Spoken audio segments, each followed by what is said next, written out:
మెదక్ జిల్లా నర్సాపూర్ విద్యార్థులు తాగే మంచునీరు కలుషితమయ్యాయి.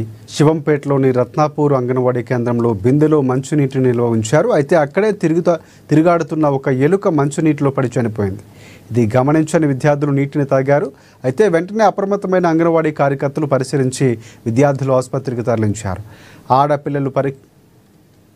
పిల్లలు పరీక్షించిన వైద్యులు ప్రస్తుతం అబ్జర్వేషన్లో పెట్టినట్లు తెలుస్తోంది.